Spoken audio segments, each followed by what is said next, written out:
안녕하세요. 역사를 사랑하는 박수입니다. 오늘은 백제가 어떻게 건국되었으며 결국 어떻게 망하게 됐는지 한번 알아보겠습니다. 백제는 한국의 고대 국가 중 하나입니다. 고구려 신라와 함께 삼국시대를 구성하였습니다. 부여 고구려에서 남한 원조왕이 현 국가이며 초기 명칭은 십제, 백제국 등 다양한 명칭이 있습니다. 백제는 원래 만이 54개 소국 중 하나였으나 원조왕 이래 지속적으로 성장하였습니다. 고양 시기 백제는 중앙집권에 의해 율령을 반포하고 불교를 들어왔습니다. 이에 힘무가 사시기 근초고등 때 전성기를 맞아 가해를 복속하고 황해도로 진출하였습니다. 고구려 평양성에서 전투를 벌여 고구려 고국 원왕을 폐사시켰습니다. 그러나 이후 고구려 광개토왕의 공격으로 한강 이북을 상실하고 장수왕의 침략되는 수도 위례성이 함락되어 웅진으로 천도하였습니다. 고구려에 맞서기 위해서 백제는 신라 나제 동맹을 체결하였습니다. 성왕 시기 백제는 국력을 협박하여 수도를 사비성으로 옮기고 여러 계획을 단행하였습니다. 적극적으로 확장 정책으로 한강 유역을 일시적으로 되찾았으나 진흥왕의 배신으로 한강 유역을 열었습니다. 이후 간산성 전투에서 성왕이 전사하면서 백제는 다시 혜택의 길로 접어들었습니다. 백제는 이후 고구려와 다시 동맹을 맺고 신라와 계속 전쟁을 벌였습니다. 659년 나당 동맹이 체결된 뒤 660년 신라 태종우려왕이 당나라 군대와 연합해서 백제를 침공하였습니다. 백제의 수도였던 사비가 함락되면서 백제는 멸망하였습니다. 이후 3년간 백제 부운동이 이어졌으나 백광병투에서 백제 및 예연합군이 패배하면서 부운동의 막을 내렸습니다. 백제는 이와 지속적으로 우호 관계를 유지하였고 일찍이 한강 유역의 도읍을 돕기에 중국과 바로 교역을 할 수 있었습니다. 여수와 탐라 지역에서도 영향을 행사하였습니다. 특히 일본에서는 천자문 불교 등을 비롯한 여러 중국의 선진 문물을 한반도의 기술을 전해주기도 하였습니다. 일부 백제인들은 도래인으로 가서 일본 문화 및 정치에 영향을 행사하기도 하였으며 백제의 문화는 삼국 문화 중 가장 화려하고 매력적 예술성에 뛰어난 것으로 평가받고 있습니다. 국보, 금동, 미륵, 보살, 방가, 사유상, 백제 금동 대학로 등 백제의 문화유산은 대한민국 역사학계 및 예술계에서 그 우수상과 미화상으로 찬사를 받고 있습니다. 또한 2015년 7월 유네스코에서 백제의 예수도인 공주시야 부여군 그리고 백제 유적에 있는 익산시야 백제 시기문화 유적지를 목권 백제 역사 유적지구로 지정한 바 있습니다. 기록상 백제는 나라 이름을 몇 차례 바꾸었습니다. 삼국사기 처음 나오는 백제의 국호는 십제이다. 그러나 온조왕 행인 비유가 다스리던 백성을 합쳐 더 큰 나라를 만들 때 비유의 백성들이 모두를 즐거워하였다고 합니다. 나라의 인물 백제로 고쳤다는 설명이 있습니다. 한편 중국 측의 역사서인 삼국지 위지 동이전에서는 한자가 조금 다른 백제가 나안에 서겠다고 기록이 있습니다. 또한 수서 백제전에는 처음에 백여호가 바다를 건너 남하여 나라를 세웠기 때문에 백제라 했다고 적혀 있습니다. 백제의 국호에 대한 삼국사가 수서의 설명 가운데 어느 쪽이 맞는가에 아직 가려지지 않고 있으나 삼국사에 따르면 성왕 16년 538년에 웅진에서 사비를 천도하며 국호를 남부여라고 바꿨다고 합니다. 다만 남부여라는 국호가 멸망 때까지 사용되는가는 확실하지 않습니다. 왜냐하면 1995년에 발견된 백제 창왕 명석조로 조사리감에 백제 창왕이라는 표현이 있기 때문입니다. 성왕이 국호를 남부로 했음에도 바로 다음 왕인 창왕 즉 위도광 때 와서 다시 백제로 표현한 것은 그만큼 성왕이 위도광 때 부정되고 있었던 상황을 나타내고 있습니다. 백제의 밀집층으로는 응전, 응류가 있으며 예군 묘지명에 나타나는 일본이 백제를 가리킨다는 가설도 제기되었습니다.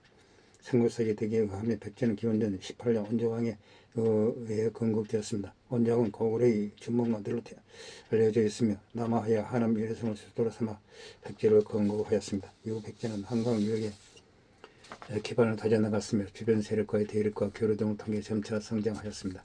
4세기 근저항 시기에 전성기를 맞아 중국의 동진과 활발한 교류를 하였습니다. 이와의 관계를 통해 한반도와 일본 적도 간의 문화 교류를 촉진하였습니다. 백제는 당시 고구려를 남하하여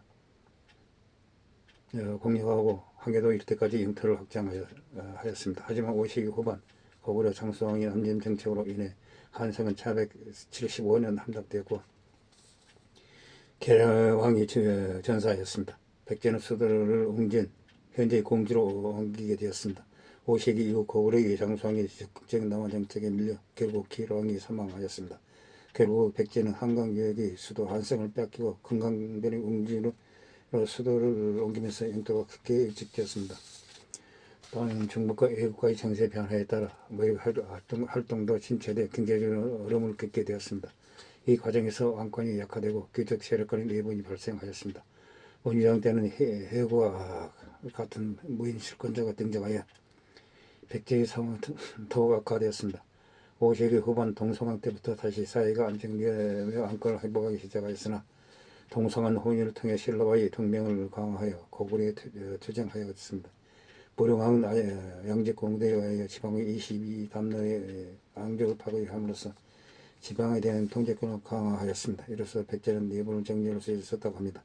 한편 북제에서는 570년 이동왕을 동청 자사로 임명한 기록이 있습니다. 일부 제야 사학자들과 대륙 사관론자들은 이를 백제가 요양을 정복한 근거로 보기도 합니다. 성왕은 마한 전체를 제압하는 데 성공하여 그 지역의 사비성으로 수도를 옮기고 국호를 남부로 개칭하였습니다. 중국을 깨하였다고 합니다. 중앙 관청과 지방 제도를 정비하고 승려를 등용하여 불교를 진행하였습니다. 중국 내륙의 남부와 교류하였으며 또한 외화 불교를 전파하기도 하였습니다. 이후 성왕 고구려의 내정이 불안한 틈을 타서 신라에 연합하여 일시적으로 한강 유역을 수복하였습니다. 하지만 처음에 한강 상류를 차지하기로 약속한 신라와 다툼이 발생하면서 진왕에게 뺏기고 말았습니다. 관상성 전투에서 사망하였습니다. 무왕은 신라의 적대적인 태도를 취하며 한편 동가시아의 양대 세력인 고구려와 서늘하고 국전을 벌일 때 어느 한쪽에다 가담하기보다는 양쪽의 대결을 이어간 기회주의를 펼쳤습니다. 이와 더불어 절대 왕권인 과시아로는 북쪽에서 대규모 역사를 단행하였습니다. 630년에 사비성을 중수하였으며 고향이 전라도 익산 지역을 중수해 이곳에 별도를 경영하고 장차 천도할 계획까지 세우고 있었습니다.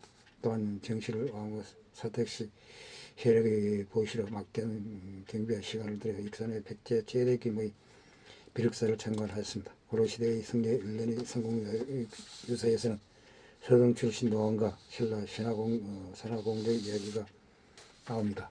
그전에는 1년의 성공유사를 기반으로 미륵사 창건이 산하공지가 중심이 됐다는 설이 지배적입니다. 그러나 209년 1월 14일 미륵사지에 섰다 폐체 중 발견된 금동사리함 명문에 의해 파문이 일어났습니다. 사리함 명문에는 우리 백제 왕께서는 좌편 사택적덕의 따님으로 지극히 오랜 세월에 선의를 심어 금생에 뛰어난 과보를 받아 만면을 어루만져 기르시고 불교의 동정에 되었기에 능히 정제를 해사하여 가람을 세우시고 기해년 정월 20일 사리를 받들어 맞이했다라고 적혀있습니다. 우왕은 익산 천도를 통한 귀족 세력의 재편성을 기도했으나 실패하였습니다. 그러나 관상정 전투 패배 이후 독려된 백제 왕권이 무왕 때 와서 회복되어 의자왕의 즉위척에 숙청을 통해 절대 왕권을 구축하는 기반을 마련하였다고 합니다. 오늘 백제가 원조왕이 건국하면서 결국 나당 연합군